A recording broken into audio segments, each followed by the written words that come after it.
Good afternoon, everyone. This is John Rust on Rust on the Radio, the John Rust Show on Freedom 95, broadcasting at 950 AM and 95.9 FM on your radio dial, broadcasting all across the beautiful fruited plain of Indiana. So, folks, this week, as we are speaking, the Republican Convention is going on in Fort Wayne. And guess who the keynote speaker is? Senator John Kennedy from Louisiana, a former Democrat.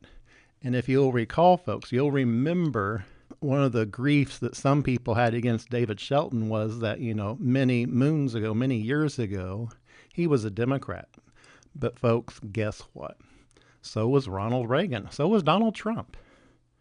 Ronald Reagan was a Democrat 4 years before he ran for governor as a Republican in California in 1966. And he turned out to be one of the greatest governors in California history, one of the most conservative governors in California history. Probably the most conservative governor of California we've had in the last 75 years. But, some people in the Indiana Republican Party want to have these truth tests that you have to be a Republican from birth to run for office in Indiana. But folks, look at Ronald Reagan. Again, he used to be a Democrat. And again, Donald Trump used to be a Democrat. Donald Trump has given money to, Hillary Clinton of all people, believe it or not. And in my own case, they're saying, well, John Rust, he used to be a Democrat. Well, folks, I only ever gave money to the Republican Party candidates my entire life. Never $1 to a Democrat candidate, ever. Not $1. But the Banks people are all in on, well, he's a Democrat, so let's try to throw him off the ballot. And, they succeeded, unfortunately, in keeping me off the ballot. But, folks, what we really have to do is make the Republican Party an economically conservative party again. And that is just not happening today.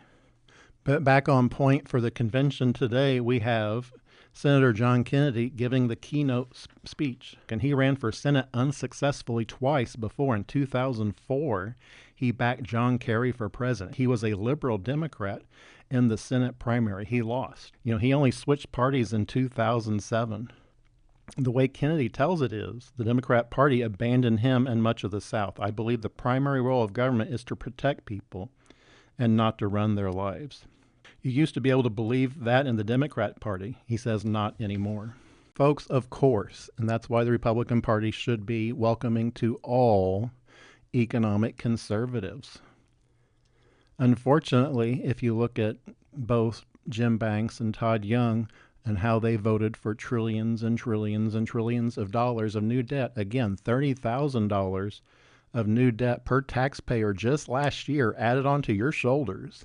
That is causing massive inflation. Yes, you don't have to pay that $30,000 today, but the government is having to borrow money to pay interest on that. And we're going to be getting into that later in the show.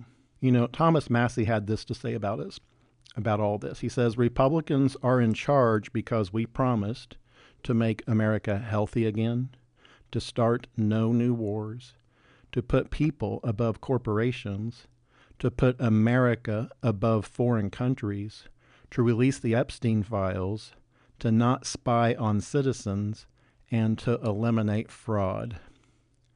Thomas Massie on June 12th, 2026 asked, what the hell happened? That is why the Republican Party is faltering today, folks, is because of this massive debt that Jim Banks and Todd Young have voted for in Washington. And it's not just Jim Banks and Todd Young. Every member of the Indiana House delegation voted for trillions and trillions and trillions of dollars of new debt just last year. Everyone. There's not one Republican congressman or congresswoman who voted against any of that massive debt. Shame on them. And folks, the canary in the coal mine, the American farm economy is flashing warning signs. This is from Hoosier Ag Today.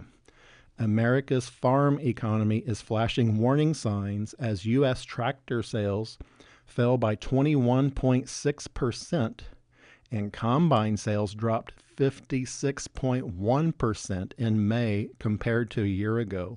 according to the latest report from the Association of Equipment Manufacturers. Folks, that's massive news. There is something going on in our economy, and what's happening is, well, number one, this is from Leading Report on Twitter. The U.S. dollar has lost about 30% of its purchasing power just over the last 6 years, according to the New York Times. I'm going to repeat that. The U.S. dollar has lost 30% of its purchasing power over the past 6 years. And folks, you know it's actually worse than that, but the government is underreporting inflation. Just go to the Walmart checkout, buy a few items, and you will be unpleasantly, of course, surprised. And we see that every week. And it puts us in a pretty foul mood every week. Anytime you go shopping and you see what the prices are for everything. And folks, Hoosiers are fed up. They're mad. They're upset. And all the politicians talk about as well, let's just add more debt. Let's just add more inflation. In my opinion, I think the U.S. dollar's probably lost half its value over the last 6 years, which means if your income hasn't doubled since 2019, you're becoming poorer. That is the real cost of America's runaway government debt voted for by Jim Banks and Todd Young. And folks, I mention both their names because I call them Tweedledum and Tweedledummer. They have an identical voting record last year on voting for all this debt. Todd Young gets a lot of grief for being, the Duke of Spendingburg, according to Rob Kendall, which is absolutely true. He loves spending money. But Jim Banks is right there with him, voting right there exactly with him. Hook, line, and sinker, voting for more and more massive government debt. That is not being an economic conservative. Folks, just in the last few days, actually, the U.S. government debt has reached a record $39 trillion. Jim Banks and Todd Young just in the last year have added $9 trillion already to that debt in less than 2 years. Banks and the Republicans have flushed our kids' future down the toilet. At May's pace, the federal government is now spending about $1.6 trillion per year just on interest. That was roughly the entire federal budget as late as 1997. But I'm going to repeat that.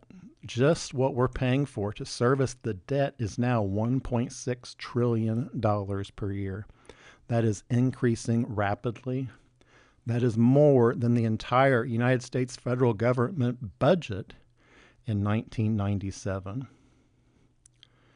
And this is from Peter Schiff, and he warns about this. He says, but as more low-yielding debt matures, soon that number will be north of $2 trillion, nearly 40% of tax revenue. Folks, 40% of the tax money you are paying in today is going to service the government debt, and that is increasing rapidly. Sadly, the United States is becoming like Zimbabwe, where in Zimbabwe they print billion-dollar bills, so you can go out and buy a Coca-Cola. We're not there yet, but just look at what inflation's doing, and it is rapidly snowballing. This is the scary part.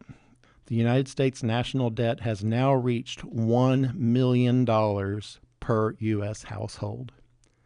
That's not debt that you're on the hook for personally today, but that $1 million translates to massive inflation by devaluing the dollars you've worked your entire life to save for. And it feeds on itself, folks. When your property taxes go up because inflation is causing, this bubble in housing prices, then they raise your property taxes because your property taxes are assessed not at what you paid for the property, but for what your neighbors may have sold their similar property for. You're being taxed for an unrealized capital gain. Folks, this is from Robert Bortons on Twitter. He says, in 1960, the average American family, 3.7 children, one income, $56,000 equivalent salary. They owned their own home and they had no consumer debt. In 2026, the average American family had 1.6 children, two incomes, $130,000 combined, but can't afford a house. We didn't get richer, we got more dependent. And folks, you'll remember when I talk about that dependency, that's something Jim Banks, Todd Young, and Governor Braun were bragging about, was how SNAP, the food stamps, are being now headquartered in Indianapolis. They're now making Indiana the food stamp capital of the United States. Folks, I don't think that's a conservative value. That is bragging about making Hoosiers more and more dependent on federal aid. That is about making Hoosiers more and more dependent on food stamps. That's just wrong. So, folks, we're out of time for this segment. When we come back, we're going to keep talking about all this inflation and how Social Security is nearing insolvency because of the bankrupting actions of Jim Banks and Todd Young. This is John Rust on Rust on the Radio. We will be right back.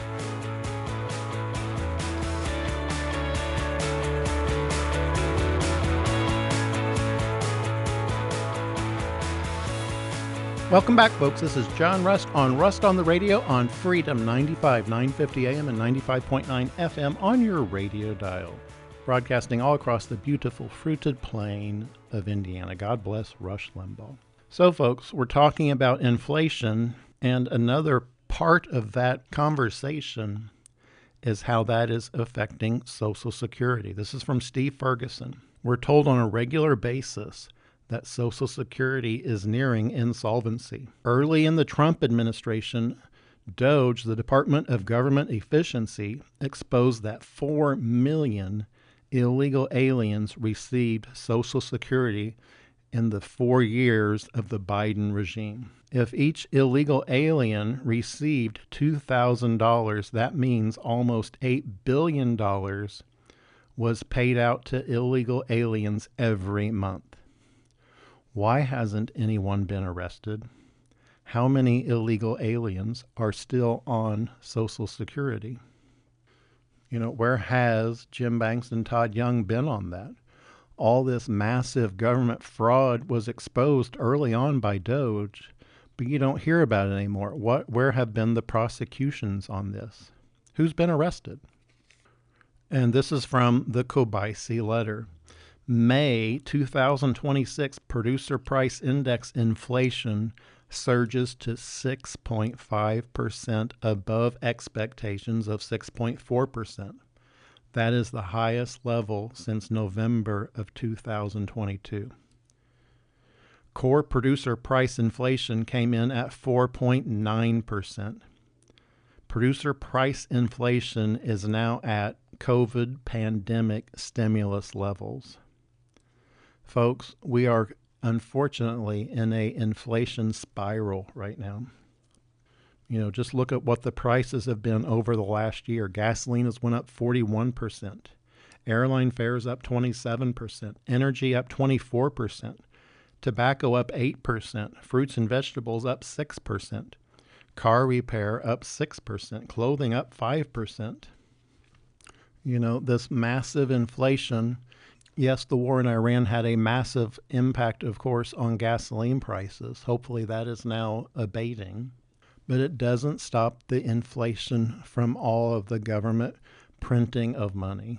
That hasn't stopped, and there's no plans for that to stop any time in the future. Unfortunately, as long as we have people like Todd Young and Jim Banks in the Senate and our congressional delegation that continues to vote for all these trillions and trillions of dollars of new debt, we will keep having massive inflation. You just can't print money and not expect prices to come down. It's not going to happen, folks. And folks, there's other big, massive news this week. Unfortunately, the USDA has officially confirmed a positive case of New World screwworm in La Pryor, Texas. This is from Meriwether Farms. And we are immediately calling on the White House to step in and declare a national emergency to ensure that the USDA does not continue to throttle the funding and resources required to contain this as effectively as possible. The risk of this spreading outside of Texas and even into humans is getting higher and higher by the day. We are running out of time. Once again, that's from Meriwether Farms. And what is Washington doing? They're doing nothing. They're on vacation, I think. Did you know, folks, that the U.S. Senate again just voted to kill the SAVE Act by a vote of 48 to 50? Voter ID and proof of citizenship are supported by over 80% of Americans. But our U.S. Senate, with Republican leader John Thune in charge, has completely stopped this bill from going forward. Folks, what I don't like about that is how Jim Banks and Todd Young thump their chest and say what a wonderful bill it is, because it is a good bill. Why don't they get it passed? Why don't they actually put their money where their mouth is?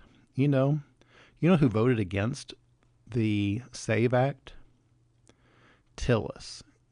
Senator Tom Tillis of North Carolina. Folks, guess what? Did you know that Jim Banks raised money for Tom Tillis? Why did Jim Banks work to raise money for someone who voted against the SAVE Act? Did you know that Jim Banks took money from Mitch McConnell for his Senate run against me, John Rust, in 2024? Guess who also voted against the SAVE Act? Mitch McConnell, who was funding Jim Banks. Folks, always follow the money in politics. It shows you on this issue that the Republicans are not serious about it. They're hiding behind people like Mitch McConnell and Tom Tillis to do, quote unquote, the dirty work, because I sincerely believe that Jim Banks would prefer the Republican Party lose the U.S. Senate. Why? Because then he can pretend to be an economic conservative again. You have to remember, Jim Banks voted for trillions and trillions and trillions of dollars of spending last year. Why? Because he's a big government spender. That's just how it is. He voted for Joe Biden levels of government funding. Jim Banks, when he's in a Republican majority, will always vote the liberal line. He only votes conservative when he's in the minority and his vote doesn't matter. When the vote counts, he will always vote for big government, just like he did in 2025. It's why we can't trust these career politicians or anyone associated with these career politicians. You know what? Jim Banks just recently delivered a speech on the U.S. Senate floor condemning the murder of Brett Scrogum, a 23-year-old IU student who was fatally shot in an Indianapolis parking garage on May 28th. Folks, remember, Jim Banks voted for the First Step Act. He voted for that bill that releases criminals from prison early. Listen to this. And this is from John Kennedy, who is the keynote speaker at the Republican Convention in Fort Wayne. This is from a press release from John Kennedy's office, dated February 28th, 2024. John Kennedy questions the Bureau of Prisons on early release of criminals. He says, "You don't have the slightest idea of how many of them committed another crime and came back." And what he's talking about, folks, is how many criminals have been released by the First Step Act that Jim Banks and Todd Young voted for. The head of the Bureau of Prisons says, well, we've had about 30,000 individuals who have been released early since the passage of the First Step Act. Folks, listen to that. 30,000 convicted criminals were released from prison early thanks to the votes of Jim Banks and Todd Young. So John Kennedy says, all right, so you've released 30,000 criminals under the First Step Act. Okay. Before you release them, did you contact any of their victims and say, we're about to let this guy out? Peters, the head of the Bureau of Prisons, says, Senator, it is my understanding that the notification happens through the U.S. Attorney's Office, but I will check and get back to you. So Kennedy says, you don't know. Peters answers, Senator, no, I don't. Again, this is from John Kennedy. He says, so wow. Okay, of the 30,000 criminals you let free, how many of them have come back and have committed a crime again and hurt somebody else? Peters responds, so that number is one that we're still looking into as it relates to the recidivism rate for those who released from the First Step Act. Kennedy says, do you not have any idea? Peters answers, no, I don't. So folks, the head of the Bureau of Prisons has no idea how many criminals were released from prison early and went on to commit other crimes. So Kennedy continues, so let me get this straight. The First Step Act was passed in 2018. This is 2024. That's 6 years. And in 6 years, you have let 30,000 criminals go. Peters says that's correct. Kennedy says, and you don't have the slightest idea how many of them have committed another crime and came back. Peters answers, I don't have that number in front of me. And Kennedy again asks, and you run the Bureau of Prisons. Peters says that's correct. This is from John Kennedy again, the keynote speaker in Fort Wayne at the Indiana GOP Convention.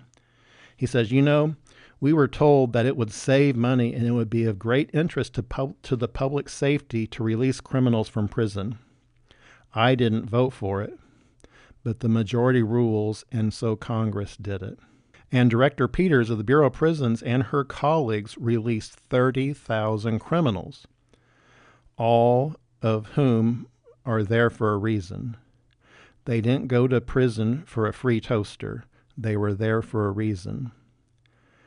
The Bureau of Prison Department let them go, and after 6 years, we don't have the slightest idea. Not a single one of the 40,000 of her employees knows how many have committed a second crime and came back.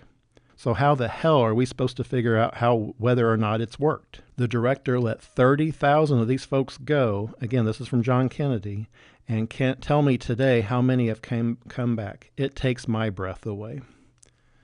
Again, folks, those are direct actions of the result of the votes of Jim Banks and Todd Young. We're out of time for this segment, but we're going to keep delving into this on the John Rush Show on Freedom 95. Stay tuned. We will be right back.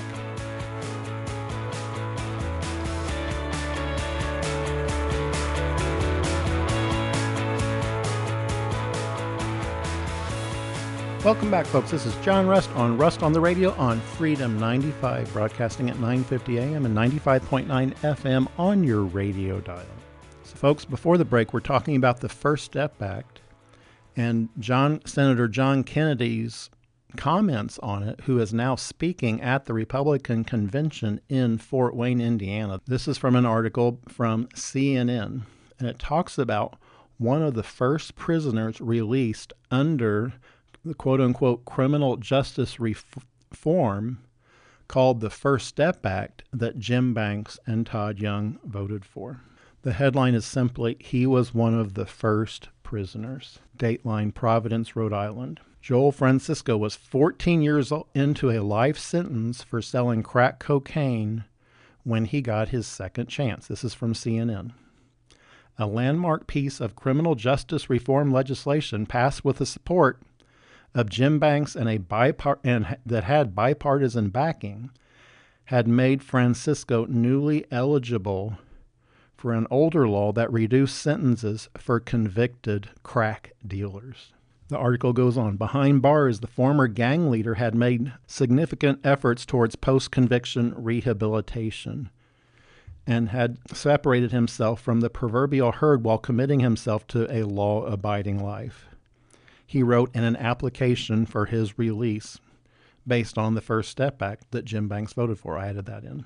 Back to the article from CNN. In February, with the approval of federal prosecutors and a district court judge, Francisco became one of the first federal prisoners to walk free as a result of the First Step Act. Last month, he was handcuffed again, accused this time of stabbing to death 46-year-old Troy Pine at a Providence, Rhode Island hookah lounge.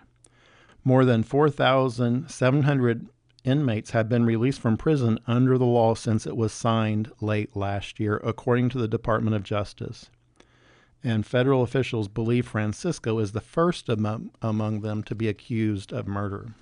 While an outlier, his case is raising questions and resurfacing concerns from detractors of the legislation. This case is upsetting, but it's not a surprise, said Senator Tom Cotton, an Arkansas Republican who was one of the bill's biggest critics on Capitol Hill. Letting violent felons out of prison early, as the First Step Act did, leads to more crime and more victims.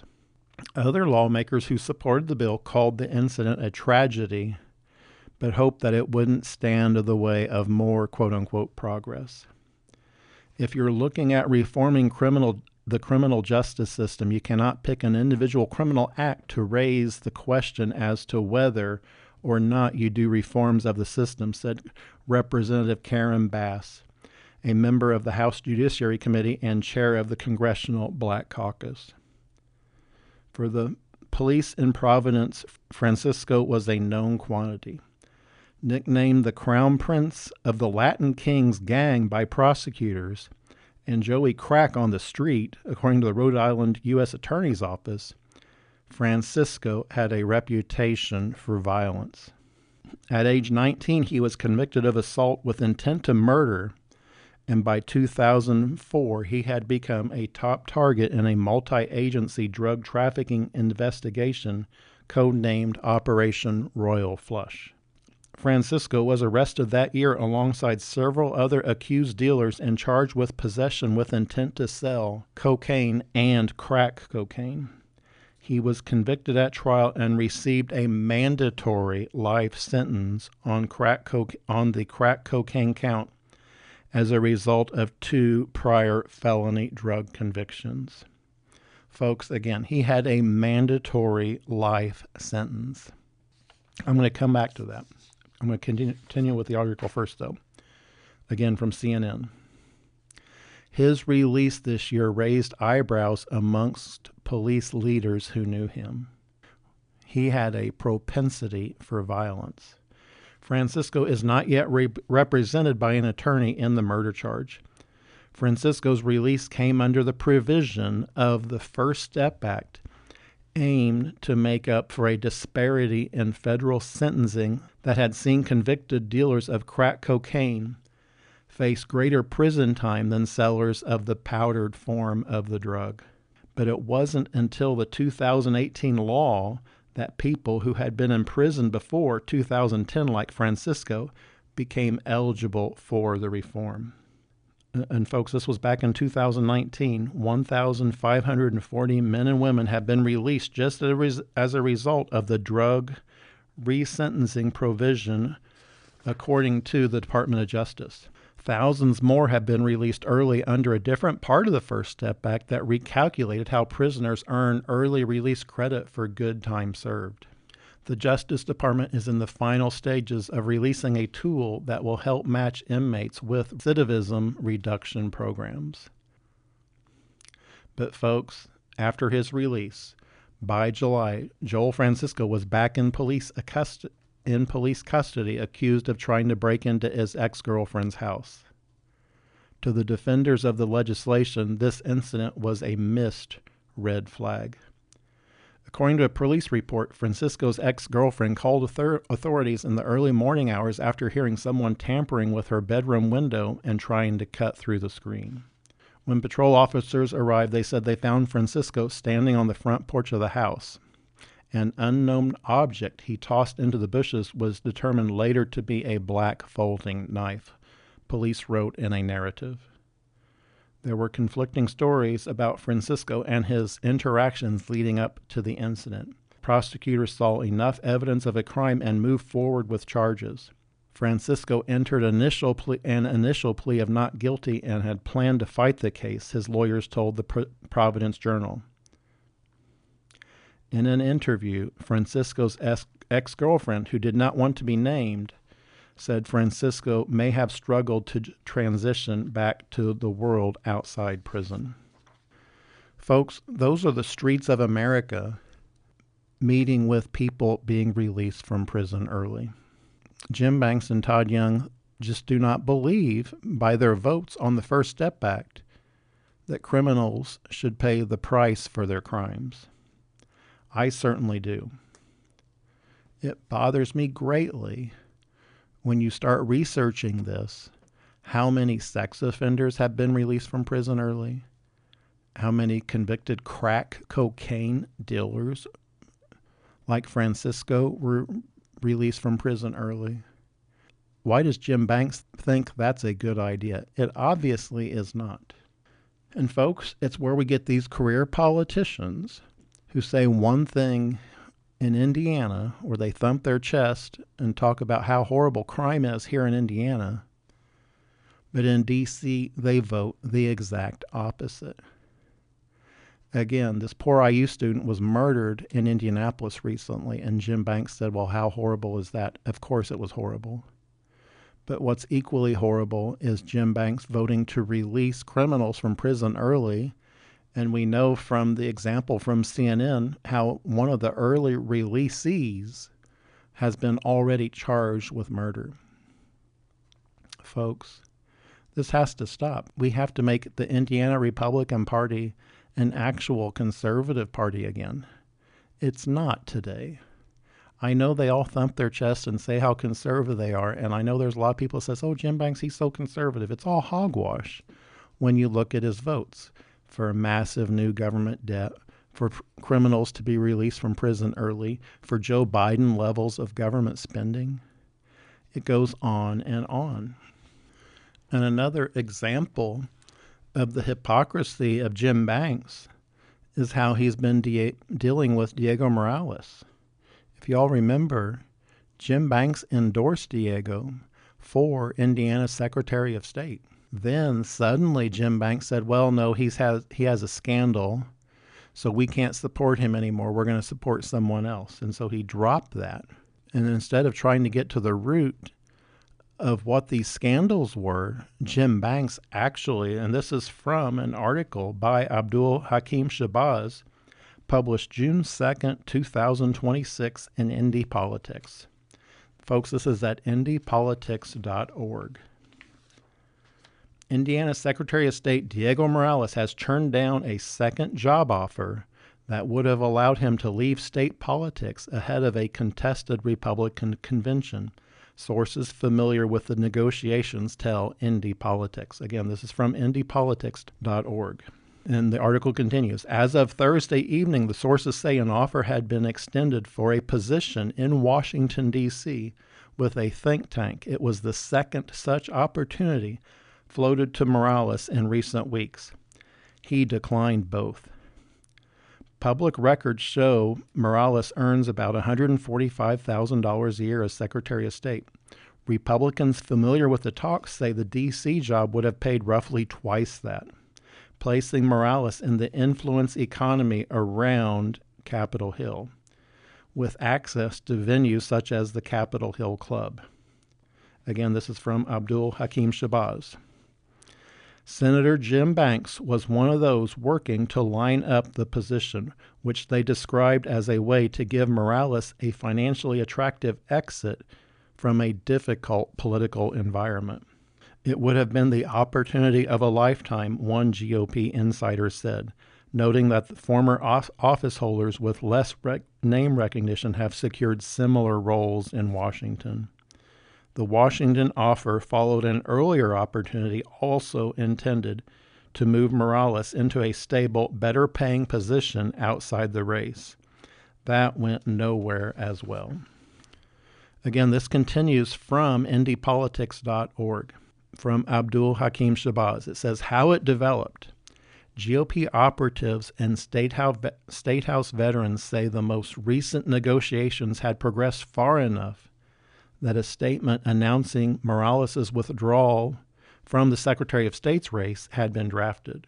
According to one Republican with direct knowledge, members of Morales' inner circle were seen leaving the State House together and later meeting at a downtown hotel, fueling talk that an announcement was imminent. People were acting like Diego was done, the source said. We were told he was getting out. Morales instead signaled on social media that he was staying in the race. Again, this is from indypolitics.org by an article by Abdul Hakim Shabazz. So, folks, there you have it. Abdul Hakim Shabazz has this article out now talking about how Senator Jim Banks in Washington was trying to line up a cush job, apparently that paid double what the Indiana Secretary of State office pays today in D.C., just for him to silently go away. Why is that? Well, they're trying to buy him off. Why are they trying to buy him off? They wanted him to leave the race before the convention, and Diego said, I'm not having any of that. I'm going to fight this through. The reason Banks' team, I think, wanted to give him that job, and I'll say think, but folks, it was because Diego has dirt. They obviously would not be offering him a job at double his pay to get him to, quote unquote, go away quietly off into the sunset, I guess, if they didn't know he had massive dirt on them. This is why I say, folks, don't vote for any incumbents. Vote them all out. They are only interested in this for their careers, for their own personal power. It's not about fighting for Hoosiers. It is all about personal protection and personal agendas. It's always only about them and never about us. Folks, we're out of time for this segment, but when we come back, we're going to dive into data centers and how data centers are being used by the establishment, I think in both parties, to drive a wedge between Hoosiers and our way of life. This is John Rust on Rust on the Radio. We will be right back.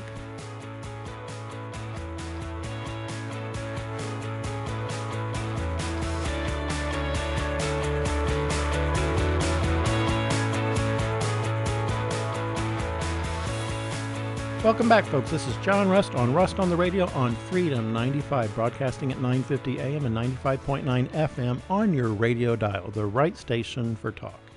So, folks, we're talking a little bit about data centers. Again, this is a huge deal in the state of Indiana. And there was a meme going around on Twitter, and it says the AI's favorite state, new report shows Indiana gives more data center incentives than any other state in America. Folks, what on earth is going on? Why are we subsidizing these giant, often trillion-dollar corporations? This is from an article from Alex Almaza, published May 29th, 2026, on Channel 13. 13 investigates. You pay sales tax. Some Indiana data centers didn't.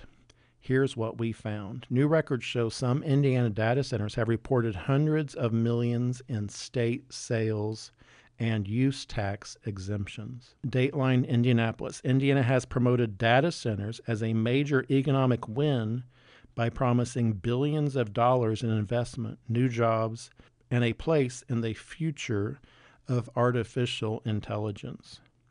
But 13 investigates found Hoosiers are now only getting a clearer look at the other side of those deals. More than $655 million in reported state sales and use tax exemptions for data centers. Folks, that's over $500 million being given away to these, billion-dollar corporations. You didn't get that for your property tax rebate, did you? Did you get $655 million? Of course not. Folks, what really bothers me is how these career politicians pushing data centers on Indiana, how they really look at Hoosiers. This is from WGN-TV.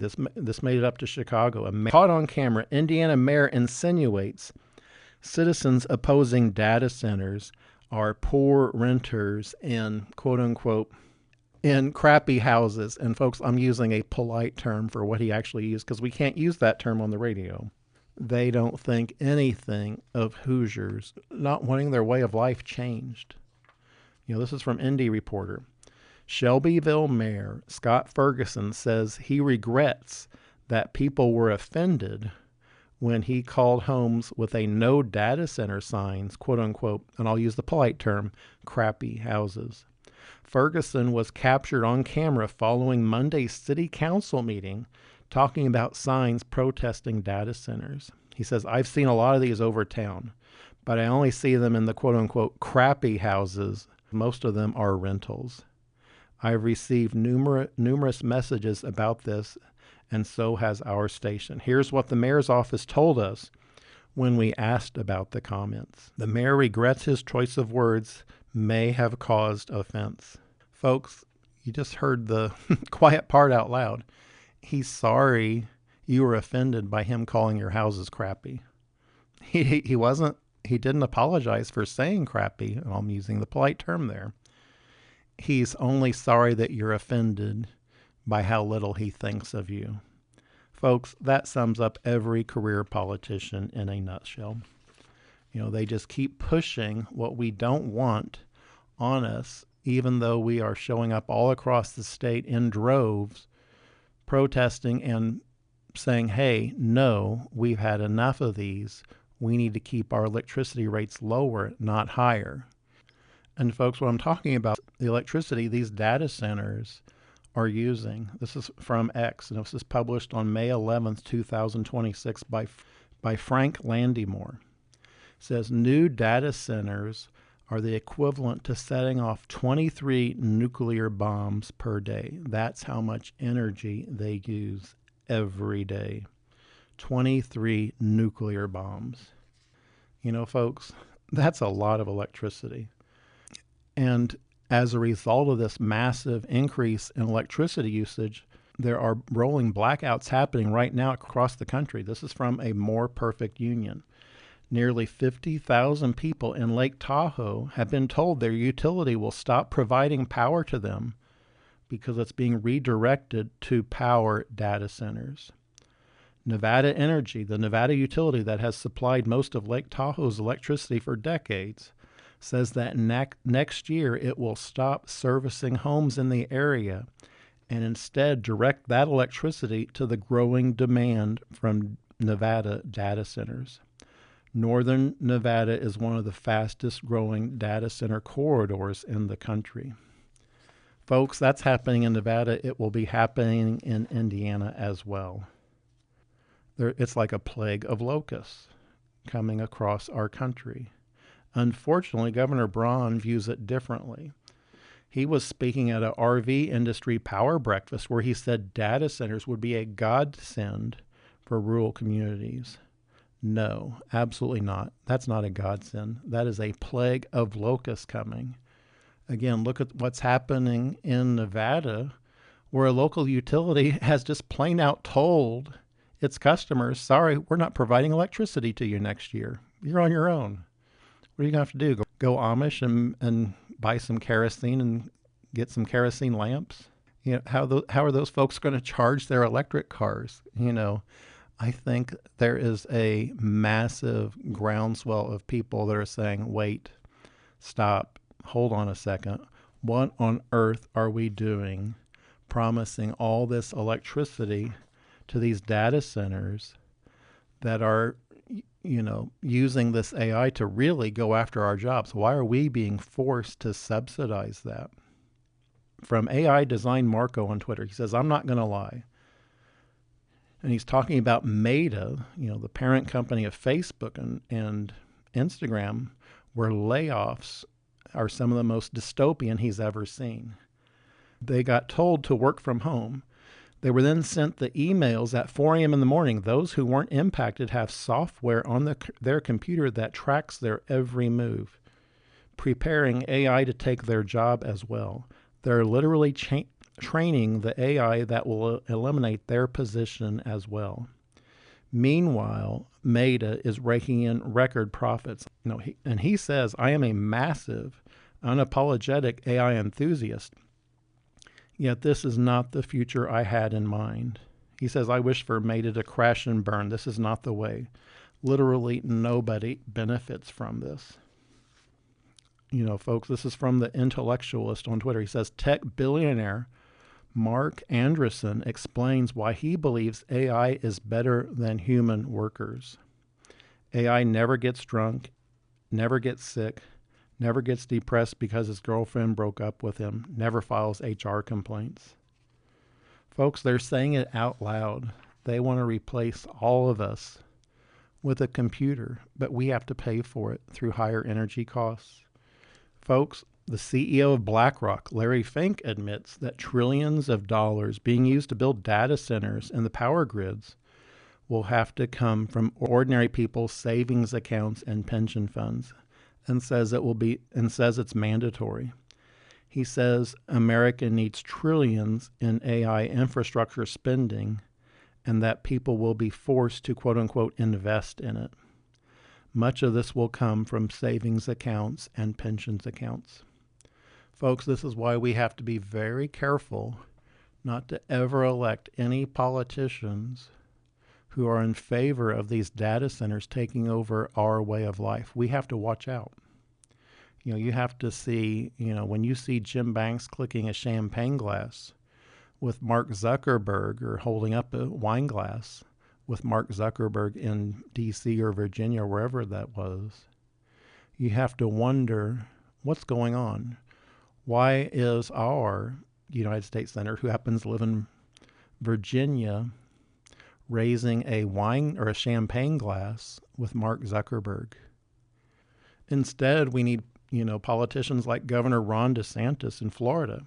He has banned AI data centers from using up the water needed by citizens during a drought, and the law bans utility companies from charging higher prices because of data centers. This is from Ron DeSantis. He says, "How are you going to say somehow that water can go to a data center when we need water for our own people and for the core functions of our society?" Amen, folks. We have to have folks like Ron DeSantis and Thomas Massie, not these career politicians that unfortunately we get stuck with in Indiana, who are pushing these data centers all across our state. Folks, we're out of time, but I want to close this program with my father's favorite Bible verse, Psalm 118, verse 24. "This is the day the Lord has made. Let us rejoice and be glad in it." Folks, I will see you all again next week on the radio.